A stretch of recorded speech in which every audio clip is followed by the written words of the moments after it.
Então, primeiramente, né, gostaria de dizer boa noite a todas e a todos.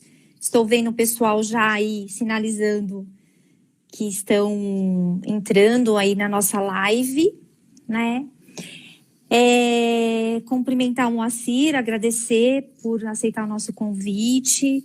Gostaria de cumprimentar todos os docentes do curso de Serviço Social da FAMA e da Universidade Brasil, que estão participando conosco dessa semana acadêmica do curso de Serviço Social. Né, estamos na nossa 18ª semana, né, acadêmica do curso.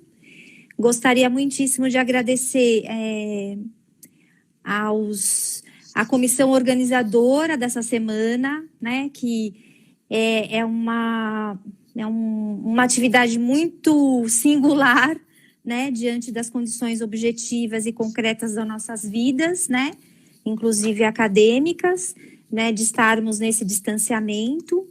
Então, quero dizer que essa comissão organizadora, ela foi de extrema importância para que a gente pudesse efetivamente garantir aí a nossa semana acadêmica do curso de Serviço Social da FAMA, né? Em especial, algumas professoras, como a professora Marusa, a Bia, né, que deu todo esse aporte aí tecnológico para que a gente pudesse garantir aí o nosso calendário acadêmico, né? Agradeço aí imensamente, né, ao Moacir, né? O Moacir, que é o nosso convidado dessa noite. Moacir Niniucci Bertolino Neto, que é psicólogo de formação pela Universidade Estadual Paulista Júlio de Mesquita, mestre e doutor em saúde pública pela Faculdade de Saúde Pública da USP, né? Ele que é uma pessoa militante, atuante da saúde pública, né? Esteve como representante dos conselhos de saúde, como coordenador de saúde mental e álcool e outras drogas do município de Mauá,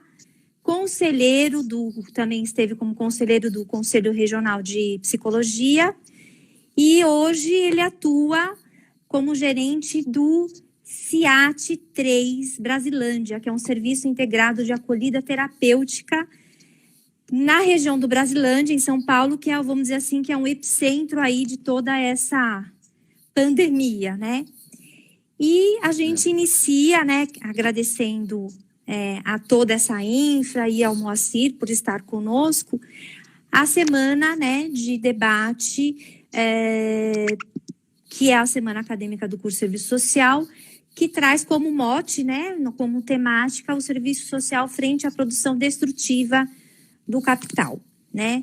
Nesse sentido, né, hoje nós vamos discutir aspectos da saúde pública, da saúde mental e da luta antimanicomial, certo? Então, gostaria aí de, né, agradecer imensamente as pessoas que estão entrando e que a gente pudesse começar, né, Moacir? Nós nos organizamos inicialmente, na verdade, em 3 blocos, né, para que a gente possa ter perguntas e respostas. Então, eu já passo a palavra para o Moacir, né, para que a gente possa iniciar esse primeiro bloco, que é pensar a saúde mental e os desafios, né, atuais diante de todo o processo destrutivo do capital com relação aos direitos sociais, a potencialização das políticas manicomiais de governos fascistas, né? Então, a gente pensou em iniciar o debate já por esse primeiro ponto, certo? Primeiramente, eu gostaria de agradecer à faculdade, a coordenação do curso e a coordenação da organização, em nome da Patrícia aqui, que fizeram o convite e me deram essa oportunidade de estar aqui, né? Agradecer vocês, né? Nesse momento tão difícil que nós vivemos, nós precisamos de mais debate, mais conversas, mais discussões sobre o assunto, né? E principalmente no mês da luta antimanicomial, torna-se muito importante avançarmos nesse debate, né? Eu queria aproveitar o momento para convidar a todas e todos a participarem do ato virtual da Frente Estadual Antimanicomial, que vai acontecer no dia 18, né? Tenho certeza que depois a Patrícia compartilha os materiais do pessoal. Vai ser uma grande live das 10 da manhã às 8h45 da noite, né? Onde todos poderão participar. Quem não fez a inscrição para enviar vídeos, depoimentos, depois é só no dia compartilhar os seus vídeos e fotos com um history ou no Facebook ou no Instagram do @Frente Estadual Antimanicomial SP, para que a gente divulgue nas nossas redes também. O nosso tema é o mesmo hoje do debate aqui, né? E eu vou iniciar minha fala, né, fazendo um pouquinho de uma contextualização, né, do que vem acontecendo, até para a gente discutir o que pode ser feito, né? Que nós vemos em retrocessos muito grandes ocorrendo, principalmente depois de 2016, né, em que as políticas públicas elas vêm recebendo cada vez menos recursos. Já eram recursos escassos, onde lutávamos pela ampliação desses recursos para a sustentação, principalmente do SUS e do SUAS e da educação pública, né? E que de 2016 para cá vem sofrendo diversos ataques, inclusive com redução de recursos, não só na esfera federal, mas também estadual e de alguns municípios também, né? Fato que vem agora à tona, essa pandemia, ela vem aflorar todas as deficiências que ocorrem nas políticas públicas, né? Nós temos uma rede de saúde insuficiente, né? Apesar de termos ainda o SUS e uma possibilidade de cuidado da grande parte da população, ainda se demonstra ineficiente. Ineficiente não, insuficiente. Por quê? Porque nós temos um subfinanciamento já instalado. Nós tivemos o governo federal recentemente aprovando a EC 95, né, onde nós tivemos a instalação de um teto de gasto para a saúde pública, né, que prevê uma progressiva diminuição dos gastos em saúde pública no país, né? Daqui até 2036, vai ser diminuído a participação do SUS no PIB brasileiro, né? Vai de 15% para 12% dos gastos com saúde pública no país. Posto que esse dinheiro, com saúde pública não, com saúde, um fato que não sabemos, a maior parte da população não sabe, é que metade dos gastos divulgados pelo governo federal em saúde são gastos com saúde privada e não com saúde pública, né? E como são esses gastos? Desde financiamento direto da saúde privada, desde renúncias fiscais. Por exemplo, o plano de saúde ele paga menos imposto de renda do que uma empresa comum. Quando nós temos o nosso direito de declarar o pagamento de planos de saúde no imposto de renda e ter um abatimento do imposto de renda, né? Então, e também quando, por exemplo, o SUS é direito de todos e todos podemos acessar. Mas quando alguém que tem plano de saúde acessa, ele teve uma isenção de imposto de renda e tem que acessar, o plano de saúde teria que reembolsar o SUS. O governo atual, já proposto pelo governo Temer anteriormente, tenta isentar os planos de saúde dessa dívida que tem de bilhões com o SUS, né? Vocês, quando quiserem fazer perguntas, ou a Patrícia interromper, fazer algum questionamento, fique à vontade, tá? Sim. E essa pandemia, ela vem aflorando esse fascismo que já existe entre nós, né? que já vinha há muito tempo pessoas, grupos políticos e instituições com posicionamentos fascistas, que a gente chamava do ovo do fascismo entre nós, né?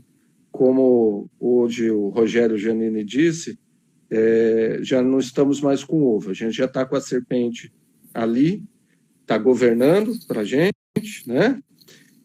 Para a gente não, para ele, né? Ele não mentiu, ele falou que ia governar para a família dele, não para nós, né?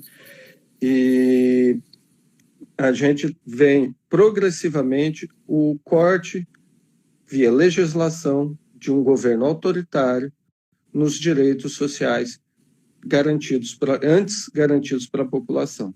Então, nós tivemos alteração dos direitos trabalhistas, nós tivemos alteração do direito previdenciário, nós tivemos a implantação de um teto de gastos para a saúde pública e assistência social, e ali vai. Redução no SUAS, teve município que teve redução de quase 70% do gasto no SUAS, né? Na saúde, ainda a redução foi menor do que essa, mas muito impactante, variando entre 5% a 15% do recurso, né?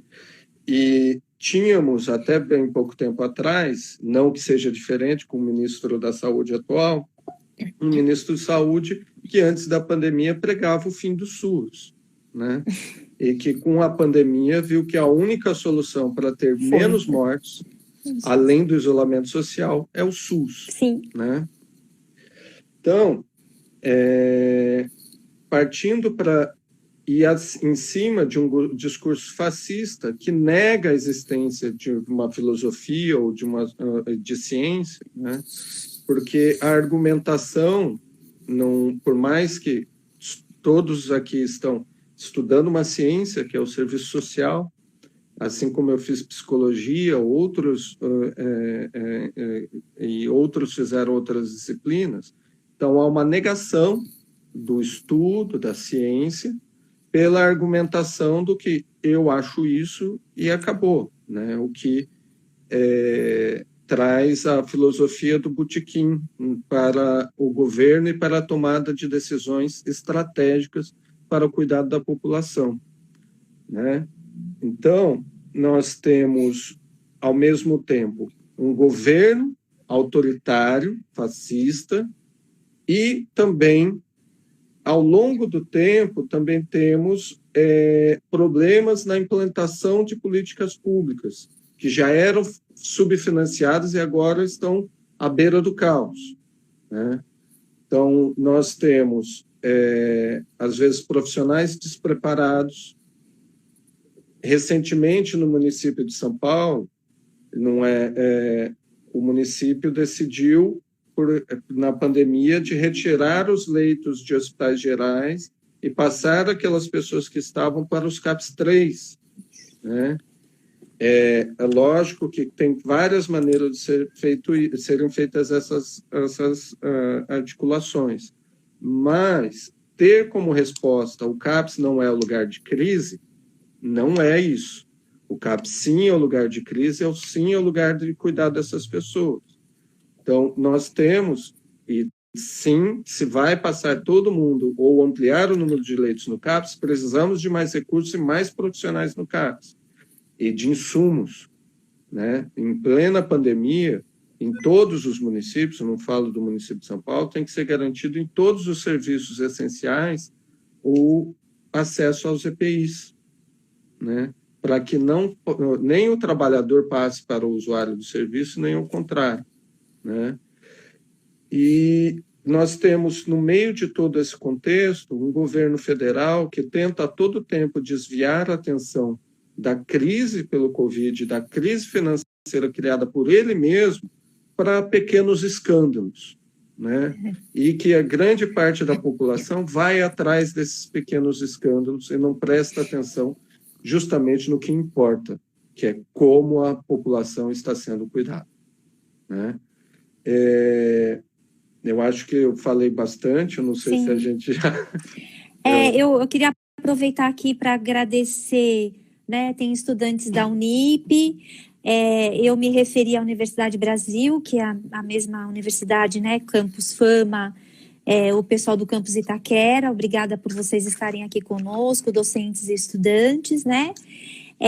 Algumas pessoas têm colocado aqui, né, Moacir, que você está pontuando, que o projeto, né, do desmonte do SUS já estava na mesa, né? Isso já estava ali, né, colocado na mesa, que a pandemia ela vem demonstrando essa fragilidade, né, da disponibilidade talvez desses recursos, né, mas que o SUS, na verdade, né, que é a nossa defesa, inclusive, né, quem, né, é o sistema que está salvando as vidas, né, e que você está pontuando essa fragilidade. O pessoal está comentando isso no debate, não sei se você quer potencializar um pouco a sua discussão com relação a isso, né, então,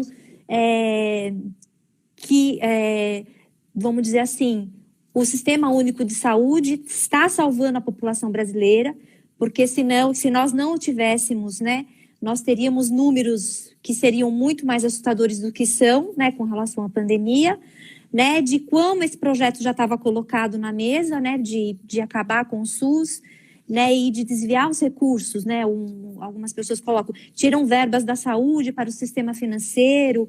Então, não sei se você quer fazer esse fechamento e a gente segue, então, para o segundo bloco, que é pensar o impacto da pandemia no cotidiano de trabalho, que é um pouco que você disse, mas como uma outra pessoa colocou, que é a Yara Lene, que é a questão da saúde mental e versus pandemia, né? Como é que isso também está refletindo na saúde mental das pessoas e como isso já reflete na saúde mental dos serviços da rede de atenção psicossocial. Não sei se você consegue trazer aí uma luz, um debate para a gente poder ir respondendo as questões das pessoas que estão colocando aqui no nosso grupo. Esse segundo ponto, eu acho que vou deixar para o segundo bloco, né, tá, que tem mais a ver, né? Mas, sim, o SUS, o projeto de encerramento do SUS já estava posto, inclusive com propostas, por exemplo, do chefe do gabinete do civil do Bolsonaro, o Lorenzoni, né, e também do ministro da Saúde, o Mandetta, na época, de que deveria-se criar vouchers da saúde. Vendia-se a estrutura do SUS e, com esse recurso, criaria-se vouchers para que a população acessasse o serviço privado, né? Isso tem diversos problemas, né? Além do óbvio, né? O dinheiro da venda dos equipamentos um dia acaba. E aí como que fica? E a proposta não seria gratuito para todos, né? E nós eu sempre uso um exemplo que foi divulgado muito amplamente, né?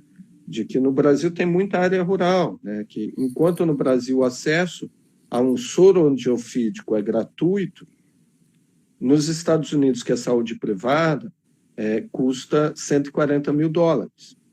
Aí eu sempre pergunto, quem tem $140 mil para ter acesso a um soro antiofídico, né? Então, o que endividaria grande parte da população em busca da saúde. O que gera, provavelmente, nos Estados Unidos, e como está sendo demonstrado, que mesmo num momento de pandemia, a população vai tentar não acessar os serviços de saúde, não por medo de ser contaminado, mesmo estando contaminados, porque não tem dinheiro para pagar o serviço de saúde, né? Então, nós ainda estamos com números muito mais modestos. No próximo bloco eu vou apresentar alguns números mais reais do que a gente tem, né? Mas, mesmo se a gente tivesse com toda a notificação, não chegaria ao ponto dos Estados Unidos.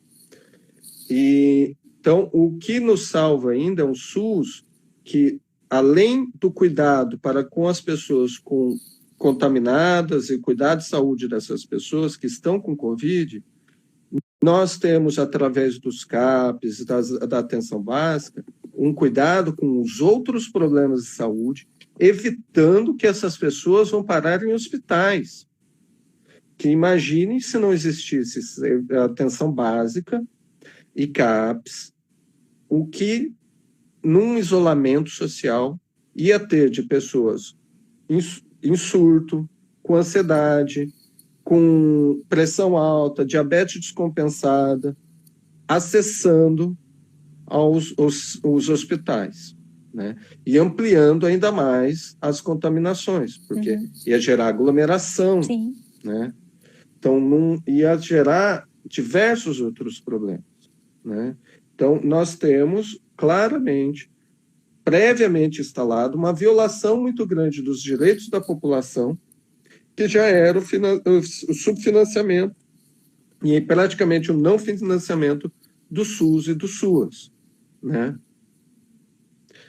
Ou se quiser agora partir para o segundo bloco, que eu acho que as perguntas já estão mais no segundo bloco. Sim, sim. Queria agradecer, então, a participação de pessoas de São Paulo, de outros municípios também, né? Muito, muito importante, né? O assunto, né? Da gente pensar a saúde pública no Brasil nesse momento. E assim, agradecer a participação de todas e de todos, né? Então, seguindo para o segundo bloco, da gente pensar e refletir um pouco, né? Como a pandemia tem impactado no cotidiano de trabalho, no campo da saúde, e algumas pessoas estão colocando aqui, inclusive, da questão de insumos, de EPIs, né?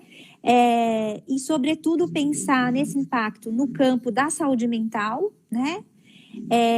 E aí eu fico pensando que a gente até discutiu em reunião hoje com os trabalhadores aqui de Mauá, que é o impacto do isolamento, não só nas nossas vidas, né, mas sobretudo nas vidas das pessoas que nós atendemos, usuários, né, de saúde mental, nesse contexto atual, né? Queria que você trouxesse essa reflexão, já pensando que as pessoas vivem um processo nas suas vidas de segregação, né, de violação dos seus direitos, dos usuários, e de isolamento, né, de sempre estarem à margem das discussões na nossa sociedade, né? E aí eu gostaria que você pudesse trazer uma contribuição para nós.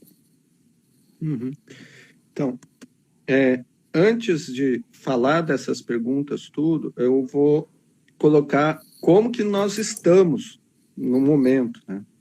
Nós não podemos esquecer que, apesar do presidente que está numa posição fascista, né, falar que e daí, né, nós temos, no momento, 93.692 casos ativos de Covid.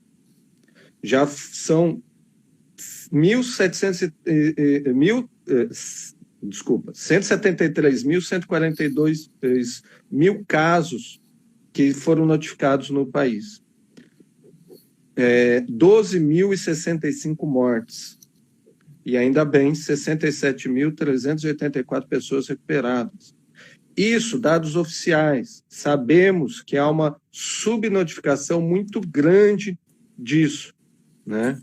Então, e podemos utilizar que muito adequadamente o município de São Paulo vem divulgando não só os casos confirmados de Covid, mas também vem divulgando os casos ainda suspeitos e não confirmados, para a gente ter uma noção do quanto que há de subnotificação. Nós, no município de São Paulo, temos 30 mil casos, 457 casos confirmados até o momento. Não ativos, mas confirmados.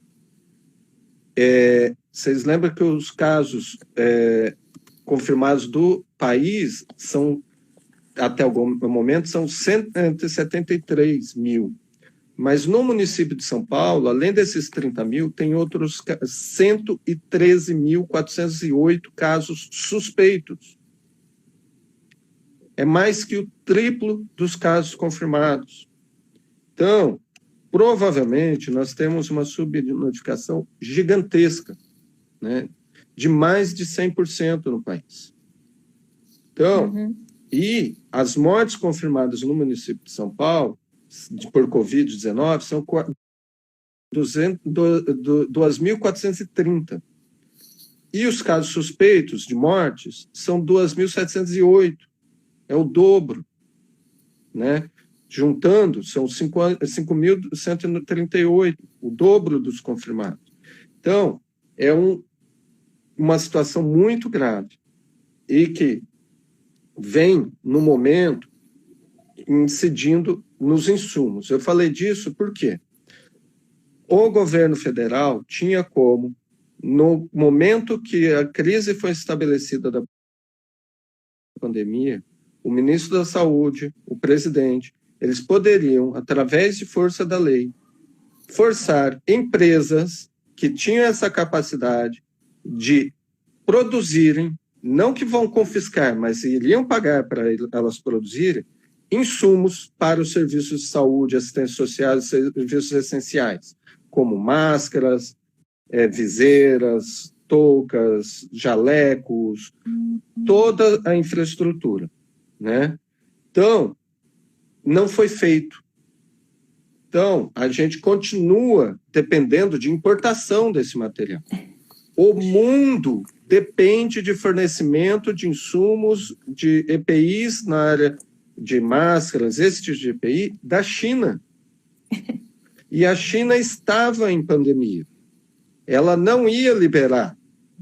Ela liberava aos poucos, porque ela também precisava.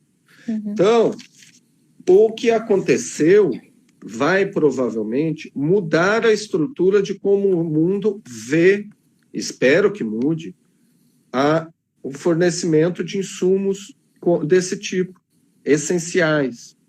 Então, por vezes, sim, é culpa do governo municipal ou estadual de não fornecimento de EPI. Por vezes, não. A culpa é do governo federal que não preparou o país para isso. Sim.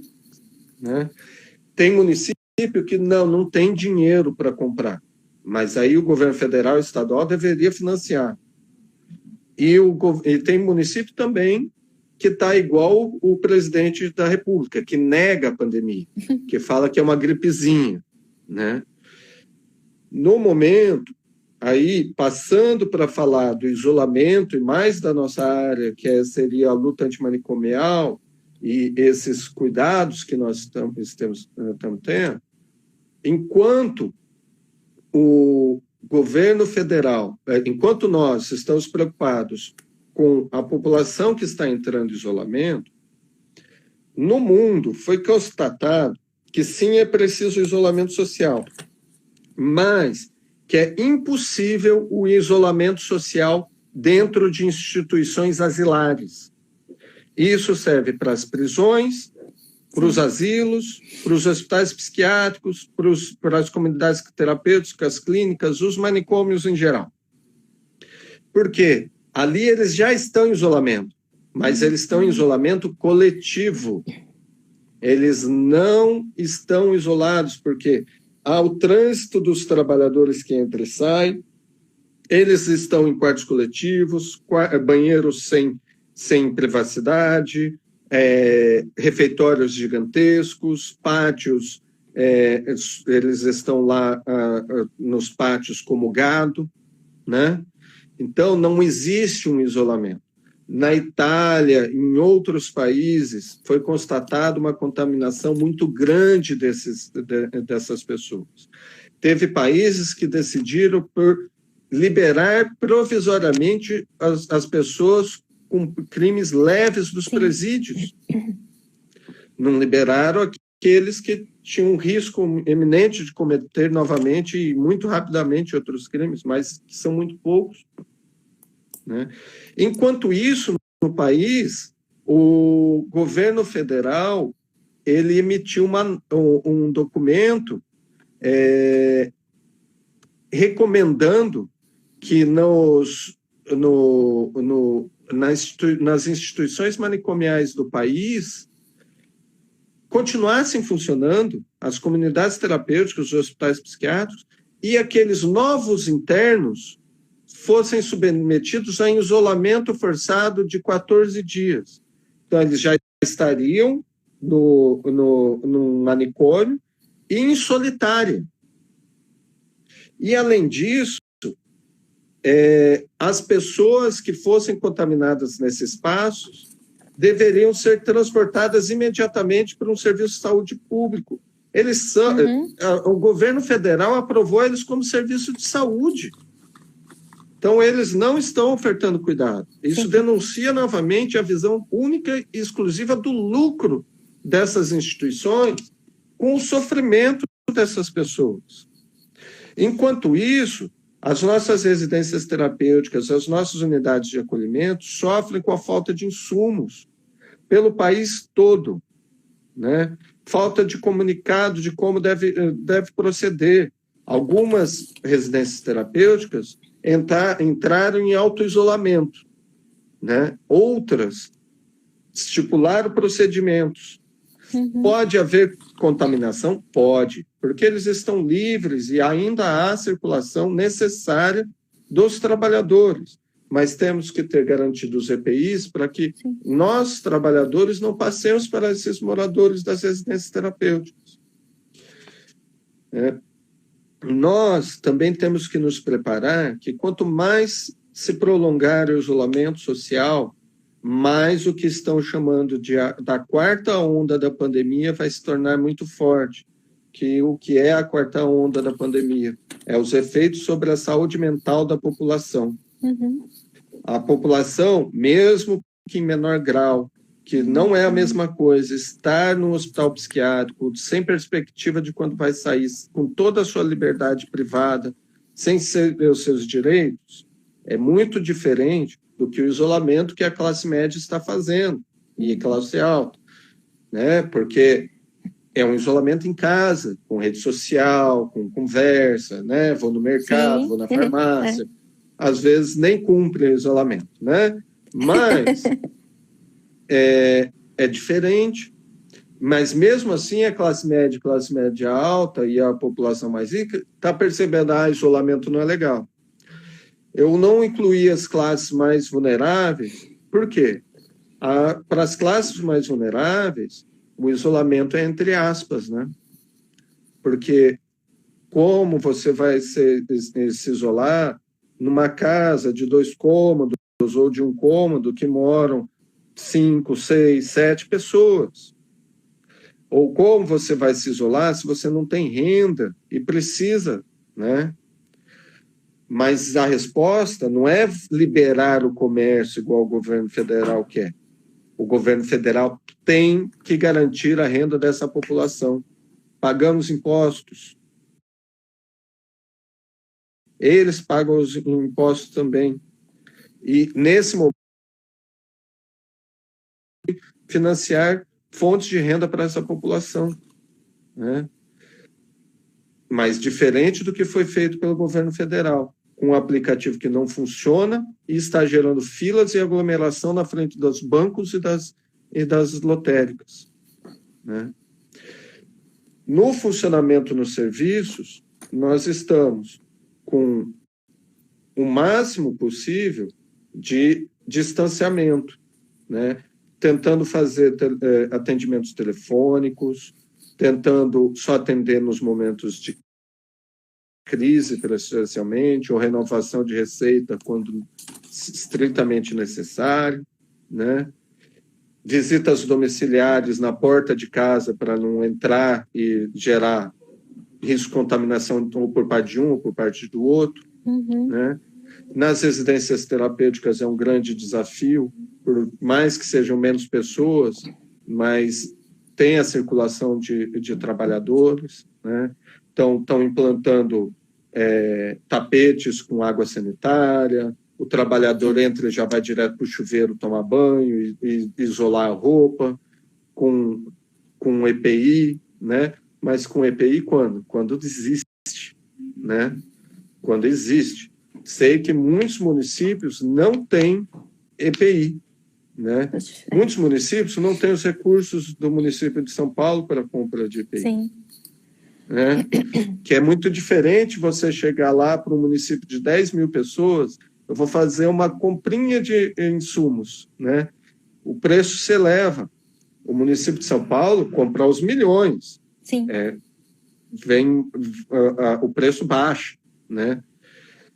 Então, nós estamos no fio da navalha não estamos trabalhando como nós desejaríamos, que é como nós trabalhávamos antes. Estamos trabalhando mais próximos de um ambulatório do que desejamos, mas, infelizmente, nesse momento, é o que nós temos. Na quarta onda, a gente ainda vai ter que aprender e ir testando o que vai ser possível e em que momento nós vamos estar da crise, né? Sim. Porque no momento, se fosse agora a quarta onda, de ter um aumento gigantesco dos surtos e das ansiedades, que já vem aumentando gradualmente, não teríamos como fazer de outra forma do que já fazemos agora, porque o fazer do jeito que é necessário, que é o acolhimento próximo, do contato humano, ia piorar muito mais a situação, né? Então, uma coisa que a gente sempre tem que garantir é que a vida vem primeiro. Sim. Né? A garantia da vida vem primeiro. E depois nós vemos as demais coisas. Então, nesse momento, a gente está abrindo mão de alguns pontos essenciais nossos para que seja preservada a vida. Sim. Mas temos outros recursos em alguns momentos, como esse que nós estamos usando, para fazer um acolhimento cada vez melhor. Sim. Então, temos que também investir no acesso a saneamento básico da população, que só 50% tem, acesso à saúde, à comunicação, né? E a comunicação, no momento, não só por conta da pandemia, é acesso à internet, à informação da população. E 50% não tem acesso nem a saneamento básico. Imagina a internet. Sim, sim. É uma grande crise sanitária, né? Não, eu vou pontuando, a gente tem alguns minutos. É uma grande crise sanitária e para nós, defensores, né? Aí de uma clínica ampliada, uma clínica do afeto, a clínica do sujeito, enfim, enquanto trabalhadores também estamos sofrendo, né? Porque, de fato, fica muito mais restrita a possibilidade de intervenção. Só que tem algumas, eu estou vendo muitas questões, né? Queria aí agradecer o pessoal de Mogi, do Litoral Norte, que está aqui com a gente, trabalhadores da saúde mental que têm se colocado aqui, usuários da saúde mental também, né? Queria muito agradecer a participação de todas e de todas. Uma pergunta, e aí eu penso que isso é importante até pelo mote aí da nossa discussão da semana do curso Serviço Social, que uma pessoa pergunta o que é um governo fascista, né? Eu acho que se você pudesse colocar isso rapidamente, né? Porque a gente ainda tem um fechamento. O que seria um governo fascista? Então, eu imaginei que ia ter essa pergunta. Quando eu decidi que ia usar o termo, eu sabia que ia ter essa pergunta. Ótimo. Então, o fascismo ele surge na Itália, né, em 1922, com Mussolini. É um movimento político e filosófico, né, autoritário. Ele se impõe pelo exercício da força, do controle autoritário e ditatorial. Né? Nada semelhante ao governo atual, né? Não, quase nada. Ele foi, ao longo do tempo, se configurando como um governo centralizador, autocrático, né? E que ele vê uma raça superior aos demais e preza muito pelos valores individuais, né? E por mais que o Bolsonaro e a direita tente negar, é um movimento de direita, nacionalista, de ultradireita, que nem a direita é fascista, é de ultradireita, né? Então, que tem muita proximidade do nazismo, que inclusive surgiram na mesma época, após a Primeira Guerra Mundial, né? Então, eles surgem juntos num movimento de autoritarismo que se utilizam de sofrimentos da população para gerar medo e de buscar um inimigo no outro, né? Naquele outro que ou é o comunismo, ou é o judeu, ou é o negro, ou é o mexicano que quer atravessar a fronteira, ou é o imigrante, ou o migrante, né? Então, é isso. Então, e está sendo semeado, e já nasceu uma das cobras, num terreno muito fértil, onde a população está muito sofrida, onde a educação não está de boa qualidade, né? Então, ideias como essa de culpar o outro, que isso muito acontece na luta antimanicomial, né? Quando acontece aqui uma chacina, quando tem alguém que mata, ou rouba, ou estupra, é louco. É louco não, é muito fácil apontar um monstro. O difícil é reconhecer que essas pessoas que fazem essas coisas são iguais a nós. Não são loucos. Inclusive, existem provas de que o dito louco comete menos crimes muito menos violentos do que os ditos normais, né? Que esses sim são os cruéis. Temos que distinguir a loucura da perversão, do perverso, né? É diferente, né? Então, psicopata, que os americanos gostam de falar, não é sinônimo de psicótico. São duas coisas totalmente diferentes, né? E mesmo assim, é a busca de justificar que não somos nós que somos cruéis, mas somos nós que somos cruéis, como permitimos que governos fascistas façam a morte de pessoas humildes, pretas, pobres, periféricas, né? Exatamente. Então, é isso. No momento que nós aceitamos isso, nós também nos tornamos fascistas. Exatamente. E seguimos, né, já aproveitando, seguimos com essa discussão ao longo da semana.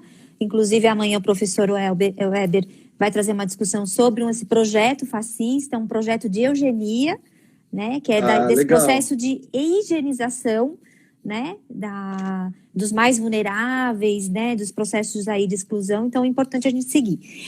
Uma outra questão que chegou, que eu acho importante a gente poder pensar, é as pessoas com sofrimento psíquico, né, mais intenso, que tiverem, serem acometidas pela Covid-19. Como é que você pensa? A gente tem que ter um local para internar essas pessoas? Né? Algumas pessoas estão perguntando aqui, né? Então, ou a gente deve a luta antimanicomial, ou a gente a luta deve antimanicomial já traz essa resposta. Isso, o local exatamente. é o mesmo que para todas as pessoas. Exatamente. Vai ter que ter um acompanhamento especial perante a saúde mental? Vai.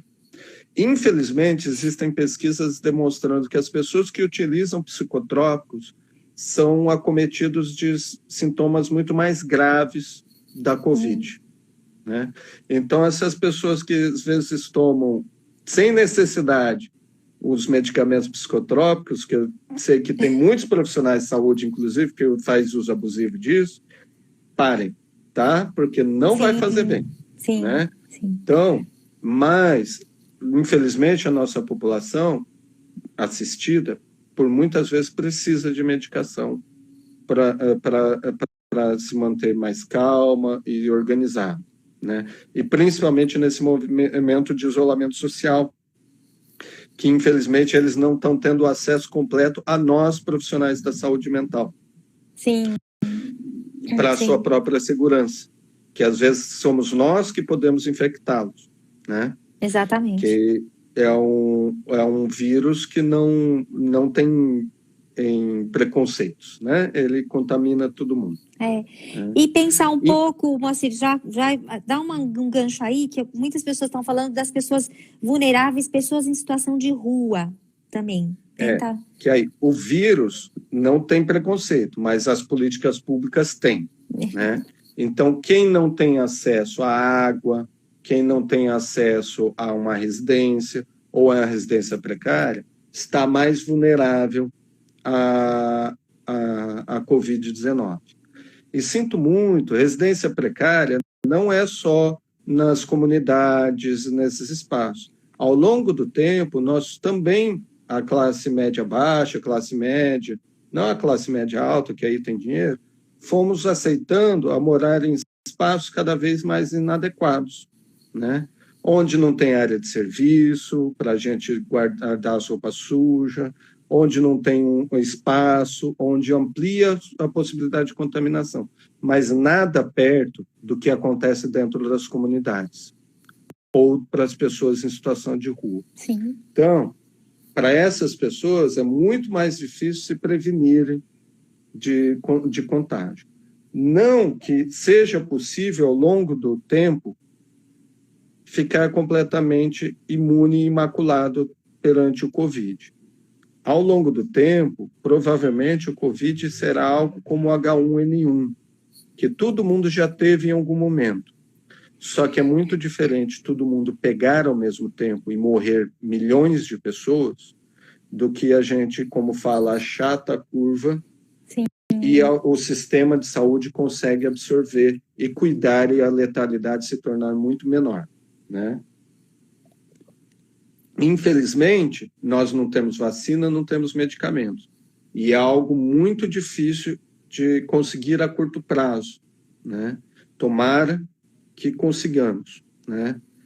Mas, infelizmente, as perspectivas estão para daqui um ano e meio, 2 anos. Exatamente. Então, e esse procedimento que nós estamos, talvez seja relaxado um pouco mais para frente, endurecido mais próximo e relaxado mais para frente, mas viveremos com alterações do nosso convívio provavelmente até 2022, né?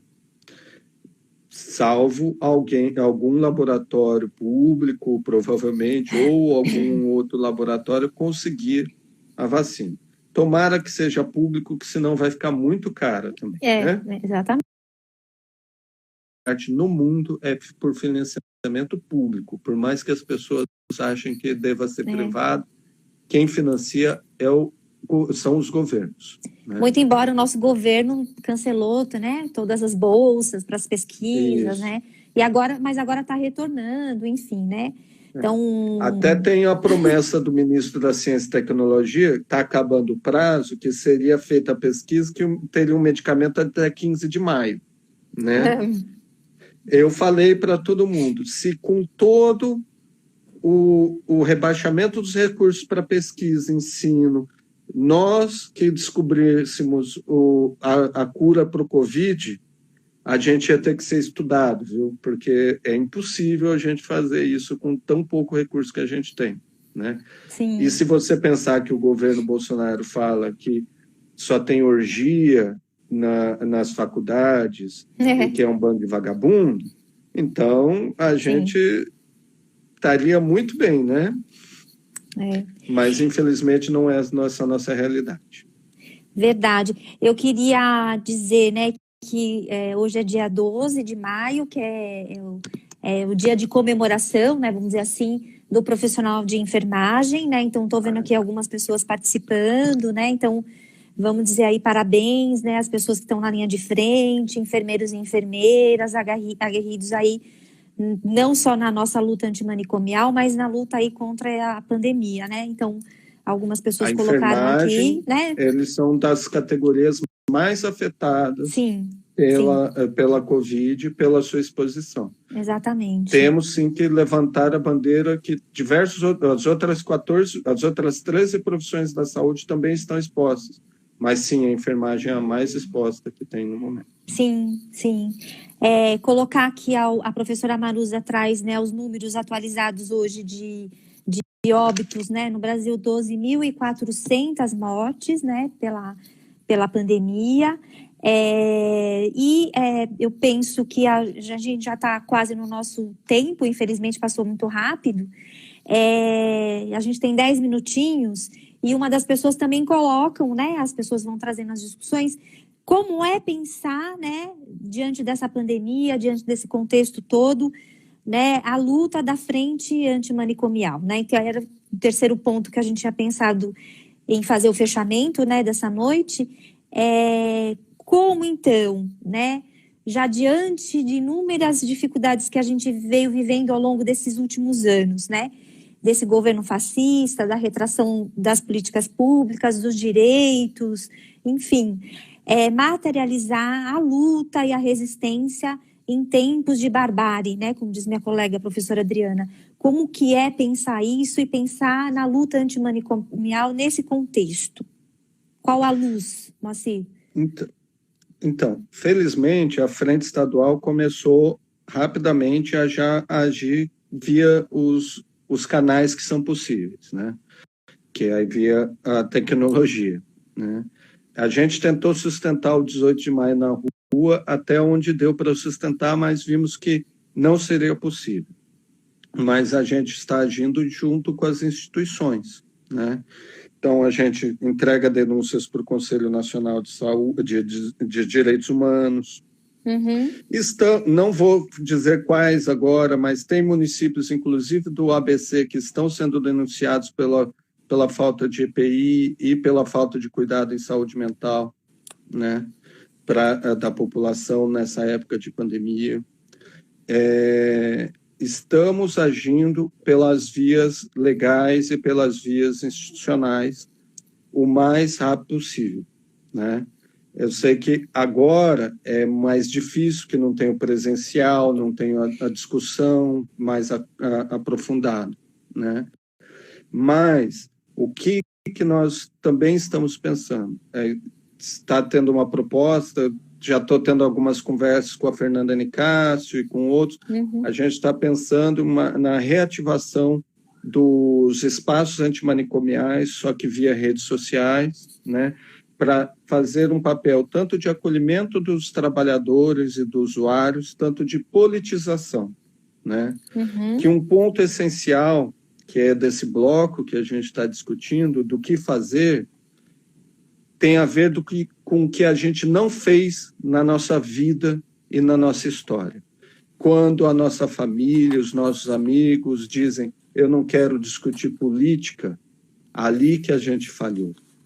Política se discute sim. Se nós não discutimos políticas, nós não ficamos afiados para identificar o que está acontecendo, o que deveria estar acontecendo e onde nossos direitos estão sendo violados.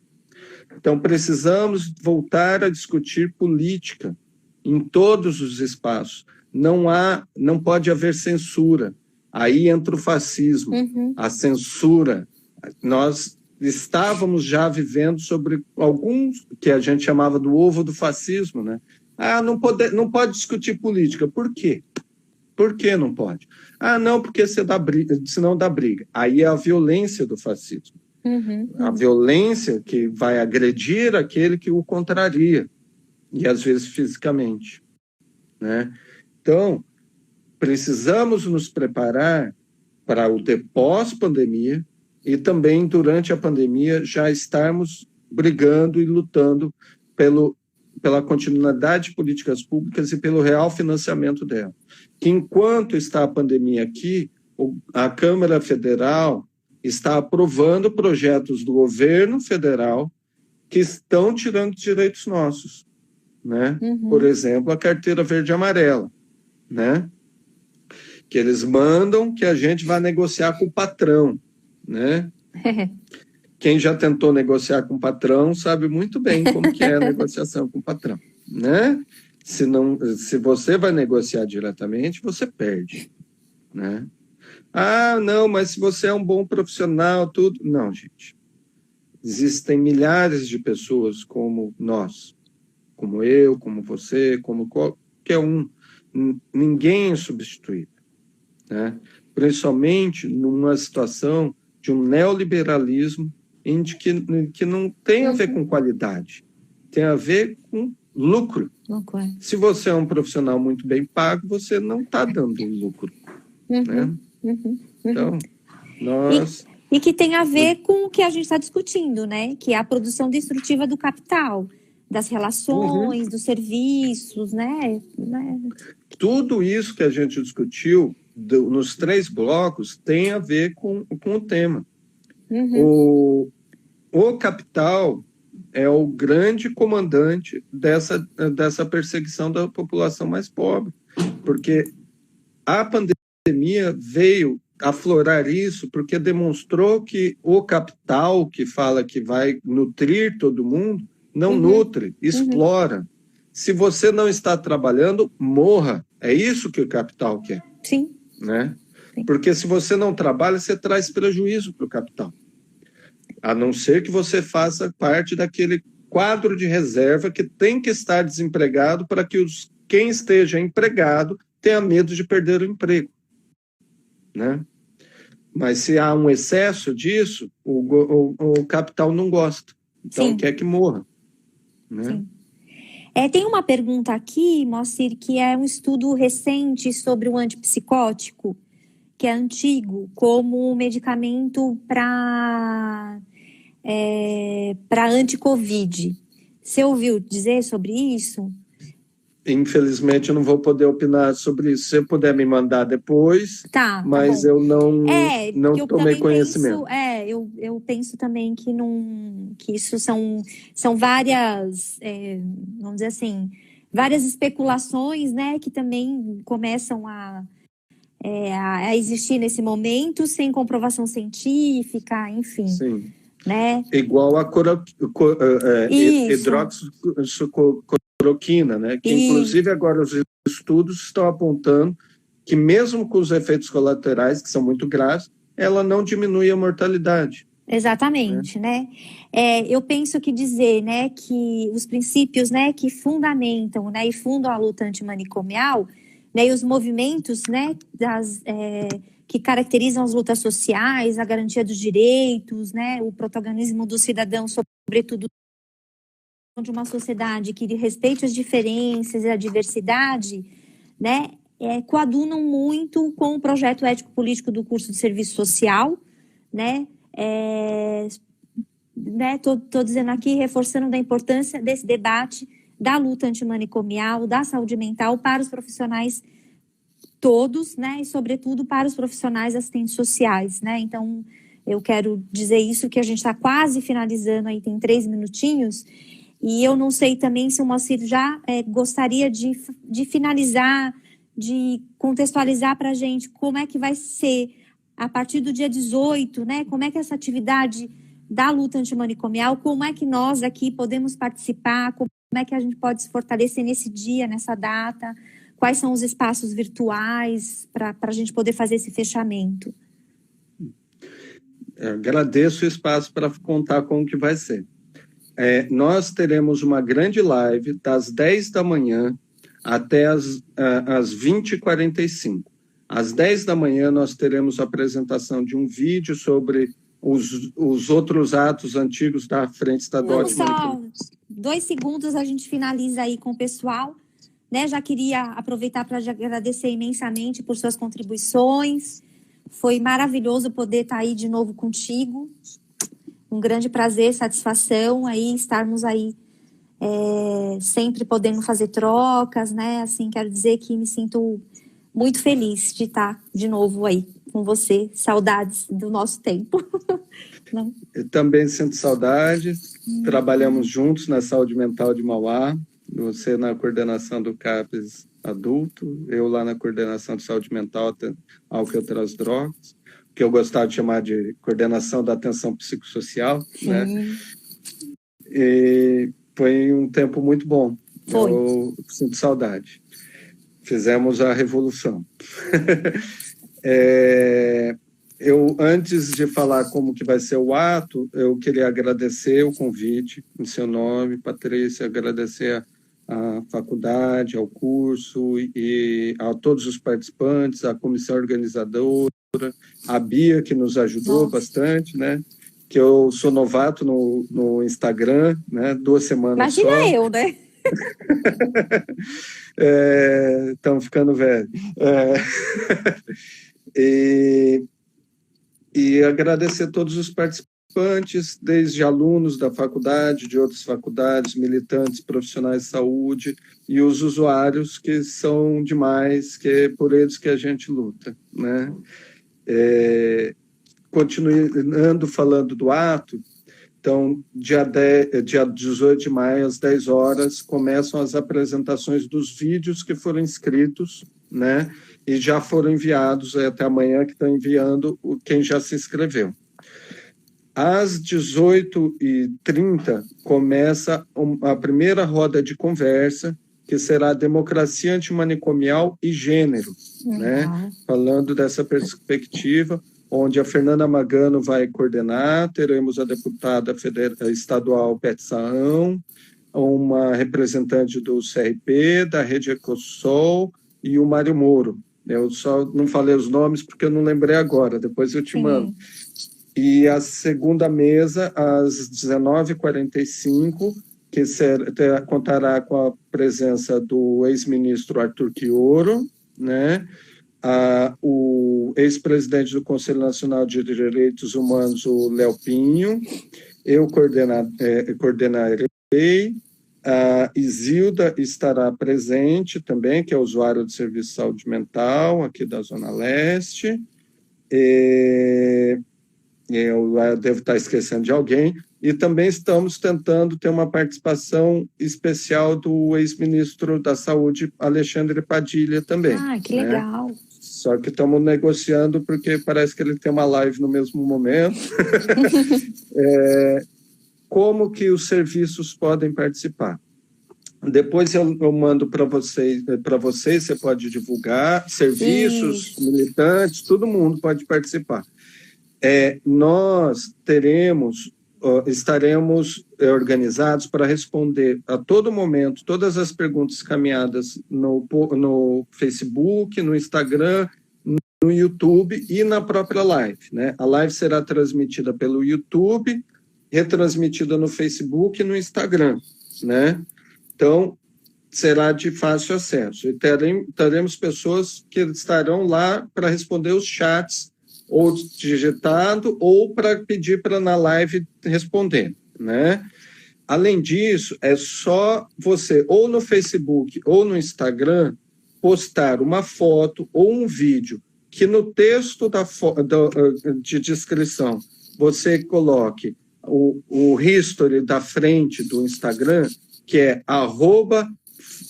calma que eu aprendi essa semana, @Frente Antimanicomial SP, ou seja, @Frente Antimanicomial SP, tudo junto em minúsculo.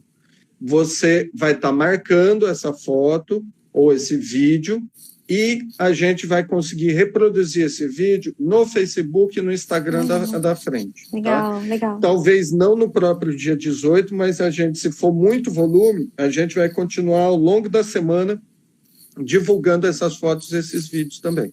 Só que tem regra. Não pode violar o isolamento social. Sim. Né? Tem que estar distante um de outro. Se for do lado de fora, tem que estar de máscara.